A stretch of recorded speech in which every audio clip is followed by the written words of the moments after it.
Welcome to the Explainer. Hey, I want to give a huge shout out to all the fire tech students over at Santa Ana College. And of course, to the OG fire prevention geek himself, Professor Freeman. We're about to jump into a really important report that covers the last 40 years of the firefight in America. Okay, before we get into the numbers, let's start right here. Your professor wanted to make sure we all remember this, because what we're talking about today isn't just about memorizing facts for an exam. This is the real deal. This is knowledge that saves lives out in the field. So, here's the big question, the mystery we're going to unravel today. It's all based on a massive 40-year report from the NFPA. And it goes like this. We've gotten way better at stopping fires before they even start. But if a fire does break out in a home, the chances of someone dying are actually higher now than they were back in 1980. How is that even possible? It sounds like a paradox, right?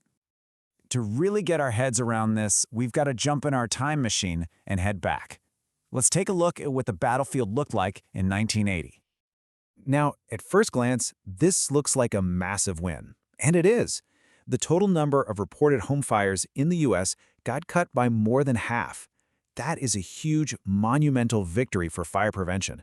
Seriously, that's incredible progress. But here's the twist. Here's where the story gets complicated. While we had way fewer fires, the death rate, that's the number of deaths per 1,000 fires in single-family homes, actually went up by 19%. So think about that. The fight happened less often, but when it did, it was way more deadly. So you got to be asking, how did we pull off that huge drop in the first place? Well, let's talk about the weapons in our arsenal. You know, why did the firefighter bring a ladder to the bar? He heard the drinks were on the house. All right. But seriously, the real heavy hitters, the things that made the biggest difference, were tough new codes and amazing new technology. And the undisputed heavyweight champion in this story, the simple smoke alarm. Just look at this timeline. Back in the 70s, almost nobody had one. Fast forward a couple of decades, and they're pretty much everywhere.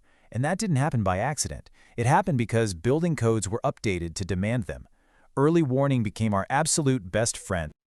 And if you want proof that codes work, this is it. It's crystal clear.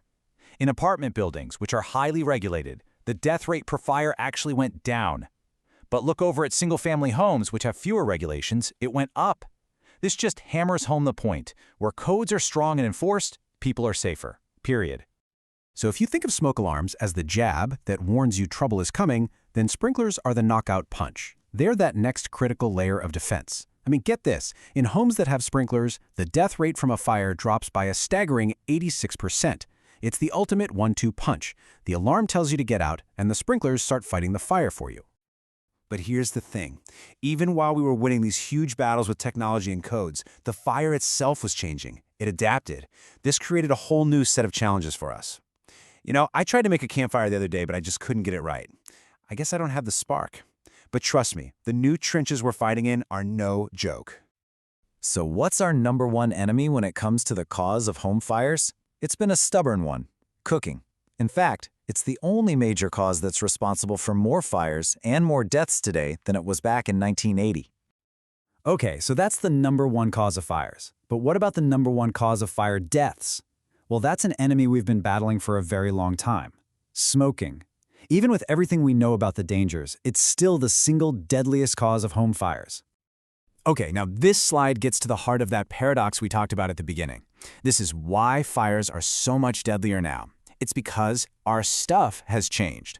The furniture in our homes today, our couches, our beds, our chairs, they're packed with synthetic materials. It's basically like filling our living rooms with solid gasoline. Back in the day, you might have had 30 minutes before a room was fully engulfed in flames. Now, you might have less than 5. Your window to escape has shrunk dramatically. So the battlefield isn't just about what's burning anymore. It's also about who is in the house when that alarm goes off. And some people are at a much higher risk than others. This chart tells two very different stories. First, a story of amazing success. Look at the data for kids under 5. We've done an incredible job protecting them, and their death rate has plummeted. But then, look at the data for adults over 65. They're still just as vulnerable, if not more so, than they were 40 years ago. The progress there has been tragically slow. So you have to ask, why is that? Well, the data shows it's really a perfect storm of risk factors. Older adults are more likely to live by themselves, so there's no one there to help them get out. They're more likely to have a disability that makes it physically harder to escape, and they often live in older homes that might not have the latest smoke alarms or safety features. It's a dangerous mix. All right, so that's the past and the present. Where do we go from here?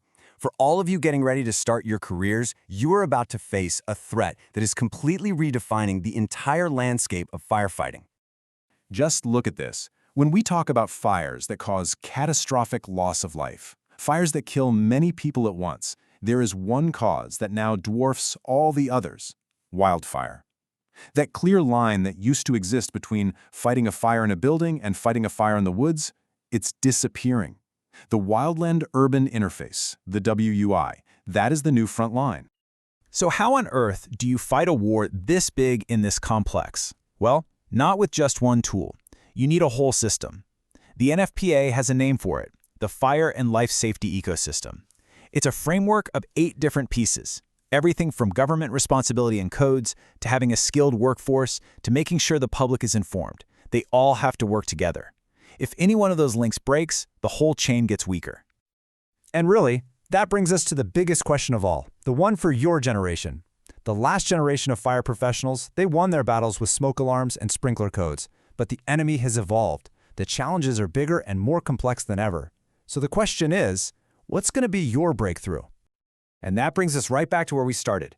Remember what Professor Freeman says? The problems we just went over, from fast-burning furniture to the wildfire crisis, there's no simple answer in a textbook for that. The solutions are going to come from you, from applying the things you're learning right now to save lives in the real world. You really are learning for a living.